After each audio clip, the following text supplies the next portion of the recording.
Hi, welcome to HowtoDandD. My name is Fred Wheeler and today I have a guest with me, Simon. Thank you for coming. And we are going to talk about the Dungeons & Dragons 5e Path of the Battlerager. Okay, well, the Battlerager, I think, is a great concept, and if you read this little bit of background here by Asafotore from the Siege of Darkness, it says, closest to the Dark Elves, Prent lowered his head with its long helmet spike and impaled one elf through the chest, blasting through the fine mesh of drow armour easily and brutally. The second drow managed to deflect the next Battlerager's charge, turning the helmet aside with both his swords. But a mailed fist, the knuckles devilishly spiked with barbed points, caught the drow under the chin and tore a gaping hole in his throat. Fighting for breath, the drow managed to score 2 nasty hits on his opponent's back, but those 2 strikes did little in the face of the flurry launched by the wild-eyed dwarf. So that's the kind of like concept that they clearly had in mind for what the Battlerager was meant to be and do. So, you know, we need to look at it and see if they've really achieved that in this archetype.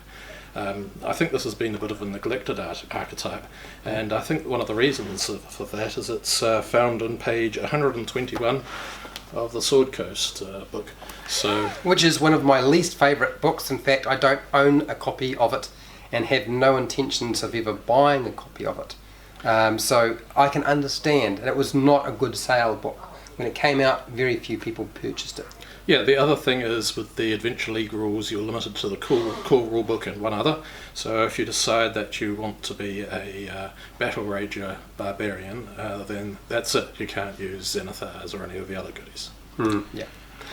Okay, so this build is, or this path is more about specialising and wearing bulky, spiked armour and then sort of hurling yourself at things to a large extent and piercing your enemies. Yeah, it's all about, really the whole concept of it is that you're this little ball of dwarven rage just charging at your opponents and in a fury and trying to smash them. And it says here that the path of the Battlerager is known as Kuljag, literally axe idiot. Now, nobody knows how you say that, so I'm going to ask Fred to have a go. Kuljag.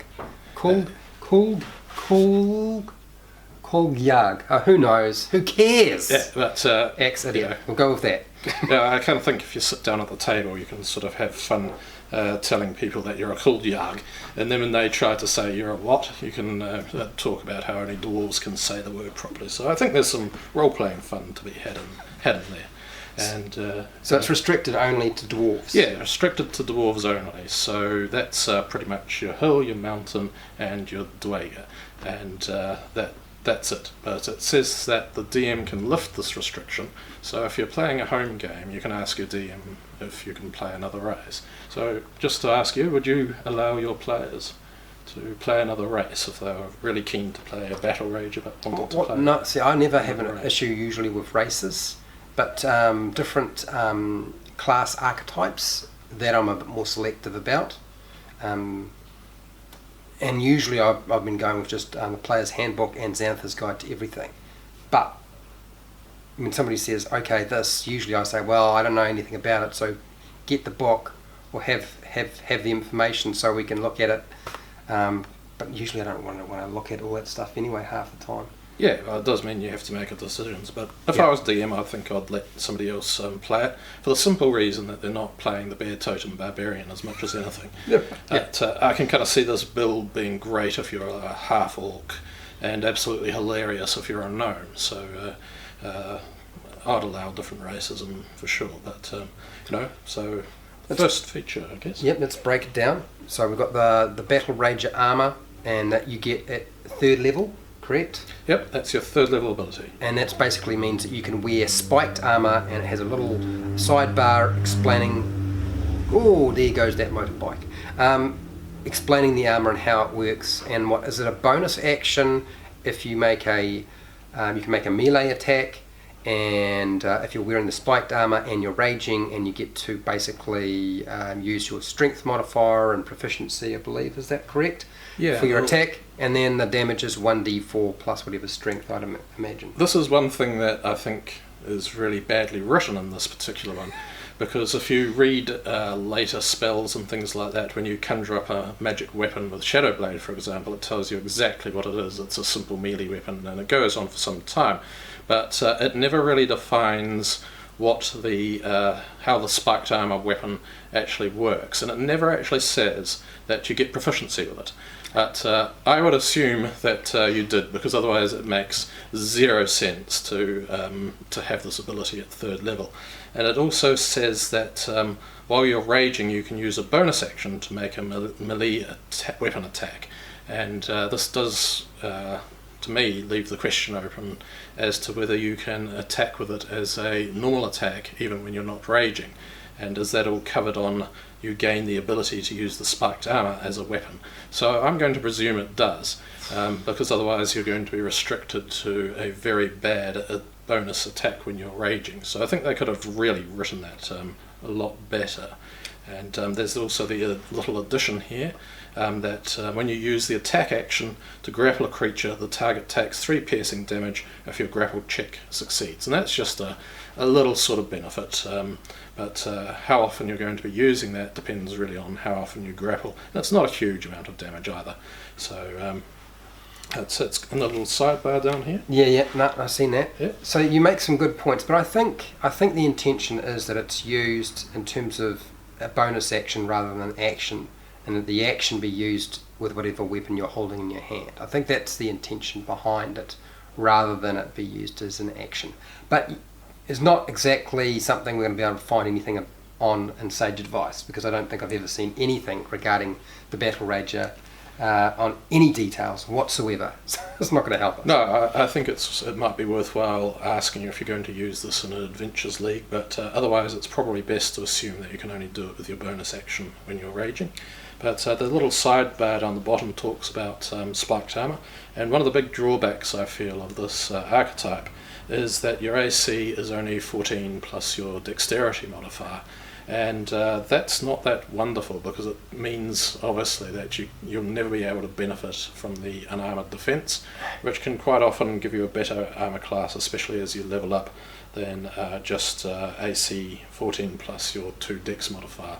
Also the half plate gives you a 15 AC, and on top of all this, the armour also gives you disadvantage to stealth, so that's quite a lot of kind of like negatives in the spiked armour. And additionally, it says it's a rare type of armour, so you kind of like start playing this Battlerager, you hit level 3, and then you say to the DM when you go into the little village, you say, right, well, I'm going to buy some spiked armour. And he's going to go, oh, sorry, that's a rare item. There's no dwarves in this village. There's no way you'll be able to find any of that here. So I also feel that's kind of like a bit of the negative, that you don't get a suit of this granted. Yeah, you're going to be stuck with. You're going to have to make it your own, make your own, or you're going to have the luck of bribing your dungeon master with lots of pizza and food and so forth. Yeah. That they will actually have one available somewhere. I think that's a good course. The other thing you could do, if the DM allows it, is to use your money at the beginning instead of getting all the items provided. You swap that in for the money option and buy yourself some of that spiked armour. And like you said, another thing is smithing. If you're a dwarf, you can take smith tools as your dwarf kind of like background, yeah. And then you can make yourself a suit of spiked armour, which I think would be a great role-playing option. Yeah, it would be. Alright, so the next feature, which is the Reckless Abandoned? Reckless Abandon. Yeah, it's Reckless Abandon. So you get that at level 6, and basically when you use your Reckless attack while raging, you gain temporary hit points, essentially. Yeah.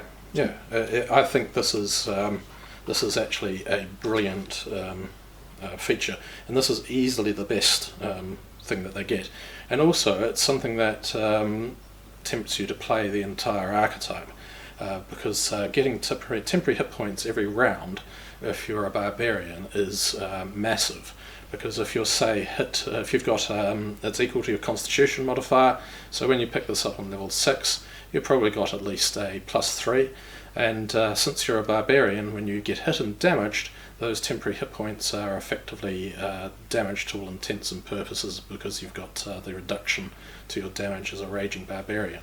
So if you get hit for 10 points of damage, that more or less goes down to 5 with your resistances as a barbarian, and then you take your temporary hit points off of 3, and that hit of 10 becomes only a hit of 2.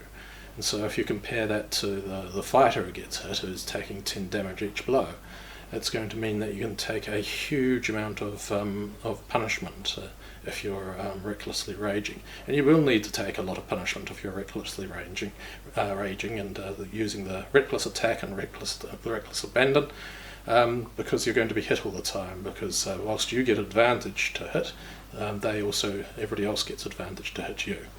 Yeah, and then the next feature is the Battlerager charge, which is basically at level 11 you get to dash as a bonus action while you're raging. So that's pretty simple. It's always good if you can use your bonus action to take one of the actions that are pretty standard in combat, so that's a pretty good feature. Yeah, I think this is good, except if you look at the kind of like fluff behind it, it's meant to be a Battlerager charge, and it's your bonus action, so you can't Battlerager charge and rage. You have to choose to do one or the other.